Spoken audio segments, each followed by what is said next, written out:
Alright, viewers, welcome back to the channel. Today we'll be going over the Lego Creator Ford Mustang. It is set number 10265. It has 1,471 pieces and retails for $150. Alrighty, so since it is from Lego, I'll be kind of briefly going over the piece review real quick. Nothing really too much to talk about, as you very well know, all pieces came from the factory. There was some prints that seem to be somewhat misaligned on the bottom down here, but as all these right here are prints, and I'll go through and show the stickers when I come across any, but these on the bottom here are prints. These are prints. This central stripe you see down here of the dark blue is also prints, and as we come to any, I'll show you the stickers as well as some more print work when we go into the details of it. As is usual for any Lego design, it is very well done. Everything holds up very well. Nothing really falls off very easily. The only thing you might have problems with are these side mirrors right here, just falling off just because they come up. But other than that, everything is pretty good. You can lift it from just about anywhere on the model. My favorite place to lift it is just kind of right here on the bottom underneath here on the frame and the top of this roof, which even though it's only connected by 4 studs, is still pretty sturdy. But just, yeah, overall it's very good design, very strong, sturdy, and it's can take a lot of damage for sure. And one thing I did notice in the build was designs and stuff, and the bumper specifically, that kind of threw me off as far as build was concerned, because it seemed to be building on top of nothing for a little bit, or connecting, 5 or 6 bricks to only 1 stud. But in the end, it all plated together really nicely and is actually very, very sturdy, very much sturdier than I would have expected. Alrighty, so as you can see here on the right, it does have some extra parts to the build. What you see on the left is the model as it was built in the instructions, with none of these extra add-ons included. It does have several different things in addition to the original instructions for you to do, to add on, to customize it as you want. The stuff you see on the right, go ahead and go over real quick. This is just an extra piece for the engine mod. I'm not sure exactly what it's called, but it's just an engine modification piece that you can move this piece off on the top right here and just set it down at the bottom there. And I'll show it in that configuration for, I believe it's supposed to be kind of like a drag car that you can do there. This is just an extension on the front bumper that comes down, and then I'll show that as well. This, and I'm not, honestly, don't quite remember what it's called, but as I don't really do too much with cars, but the Ford Mustang is one of my all-time favorite cars in general. And so I do have, is the reason I got this one specifically is because it's my all-time favorite car in general, and specifically in this blue and white color scheme, which is actually funny because that's the one they made the Lego set in, even though red, I believe, is the most popular color overall for most Mustangs in general. So I do have this. When I display it, this is the only extra piece I add on, aside from the license plates, and I'll show you those in a minute. It does have these extra exhaust vents pieces that would go on the side of the car for, I'd assume, during a drag race, just emitting all the excess fumes, not to overheat the car itself. And then on the right over here, you see all these other license plates. It has, go ahead and get a closer view of them. You see the 2 up top are marked as California, then the other ones on the bottom are marked as Michigan. And some things I do see on these, there might be nods to specific other stuff, and I'm not sure what these other ones are. I'll just be honest. If it's not an American license plate, I would have no idea where it came from. And let's just be honest here. And so the one I leave on it is the one for the California, the P51. For me, and for some other people that know some World War II history, it just reminds me of the P-51 Mustang, which was an American fighter aircraft used in World War II as a match to the Japanese Eurofighters, as well as some other stuff they'd end up getting some stuff on. There's still hope. It's a little World War II stuff there for me personally. And the Michigan's ones, the GT 1967, it's actually the ones that I had you put on in the instructions, and the GT being the specific model Mustang in 1967 being the version of the GT Mustang that this specific model is based off of. And then I'm sure there's some other Easter eggs in the other license plates down there.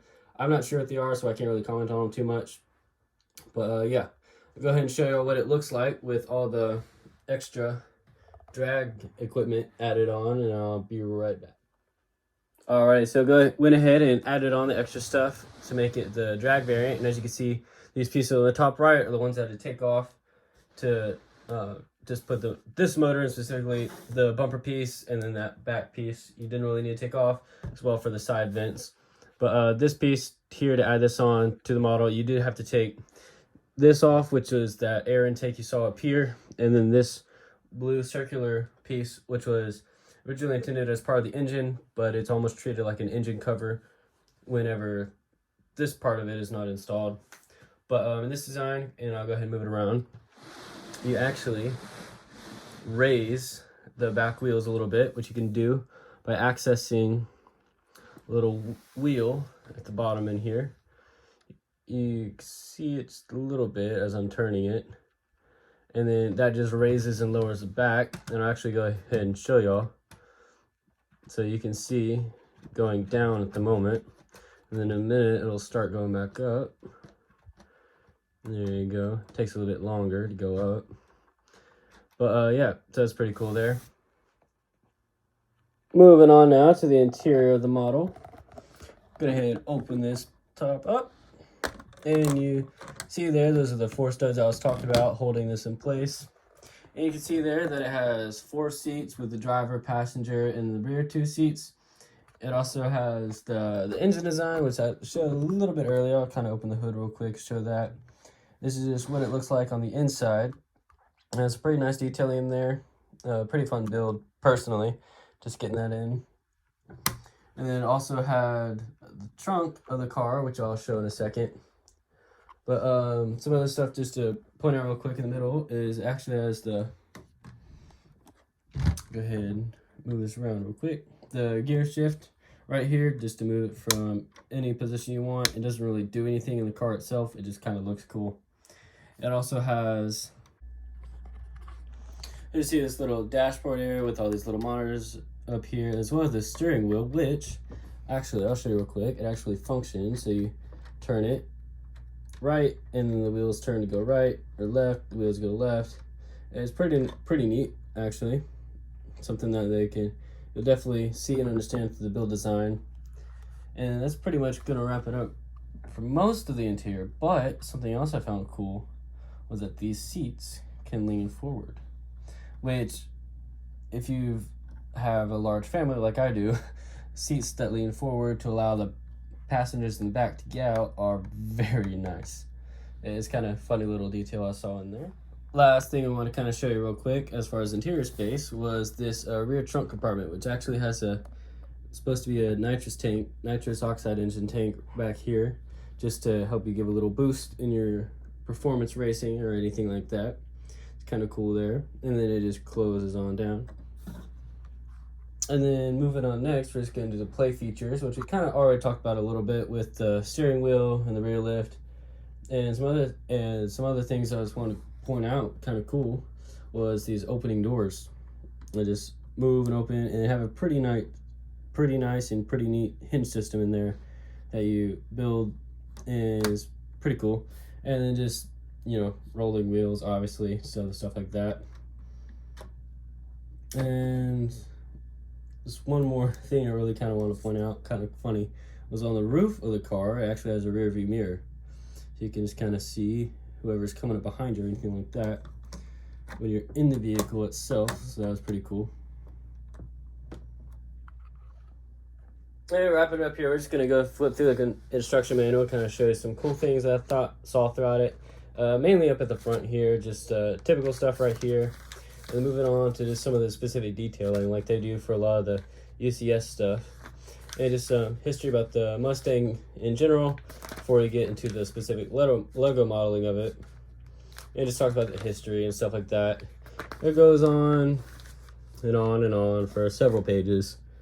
And then you finally get into the build right after page 19, which is the last page of stuff. And it just shows off all the other stuff in there that I was showing you all just a second ago. and then it just jumps into the bag breakdown of what's in what bag, and you can see here how it progresses throughout. And then bag 6 is where you build all the extra stuff on the back, as I refer to it. And then flipping through, and you'll probably see them, and I'll point them out as best I can as you go. It has some different facts about the Mustang and just the overall build process in general. You can see one of them right here, actually, which is a little tidbit from a movie, as you can see there. And it has several of those flipped throughout. So a couple of which were about the millionth car of company. And that's pretty much it for the instructions right there. Just kind of go on the back. It had some other stuff, promotional items for us, other sets back there as usual, as well as the specific pieces it used. Just kind of stuff like that. As far as accuracy to the model, once again, it's very well, just as well as some of the sets I reviewed on the channel. A lot of it was unable to capture perfectly, such as the door right here, where it seems to leave a little gap right there, which kind of wasn't really reflected in all the source material I could find. I found a really good source image I was going to try to put up here for y'all, but unfortunately the background of it was not YouTube friendly. I'll just say that. It had some stuff in the background that wouldn't have done very nicely for the channel in general, and did not reflect stuff I support, stuff like that. So I just kind of left it out there.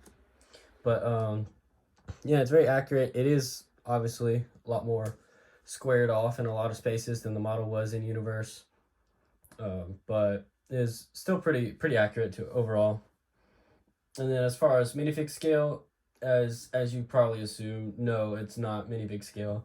And minifig scale is kind of a rough thing to judge by, because the exact scale conversion is nearly impossible to determine, as minifigs all have roughly the same 2.75 inch height, whether the person it's representing is 5 foot tall or 7 foot tall. So it just kind of, no matter how tall the average adult person is, they're going to be represented by roughly a 2 3/4 inch figure. So you can vary however you want to, but it's going to be in that same range. So most things I could find online as a general reference is a 1 to 40. So I just took those measurements and determined that to determine the minifig scale of a Lego Mustang, it would need to be about 4.6 inches long, whereas this model here is about 14 inches long. So that's a little bit over 3 times the length of a minifig scale model, but in my opinion, it's definitely worth it. I wouldn't have wanted a minifig scale Mustang like this, in my opinion. The way they went with it, just for all the little detailing they're able to do, and especially on that front grille, I mean, it just looks amazing. And yeah, so I would not have wanted a minifig scale version of this vehicle. So yeah, so that's gonna wrap it up for today. I hope you liked the video, and if you did, don't forget to like, comment, and share with your friends. If you're new, go ahead and hit that subscribe button to see more content, more reviews like this. We'll be back to the custom reviews on Friday, as well as just back to a lot of basic stuff coming up here. I wasn't originally planning on doing this review, but I got the model and I finished building it, and then I just couldn't not do a review of it. Like, honestly, this has to be one of my favorite sets overall in general from the Lego company. It's gonna be pretty hard to beat out that Imperial Star Destroyer though, and the gunship. Both of those, the UCS versions of those that came out recently, 2019 and then 2021 respectively. But other than that, this has to be at least top 5, if not top 3. But yeah, it's gonna wrap up for today, guys, and I'll see you all on Friday.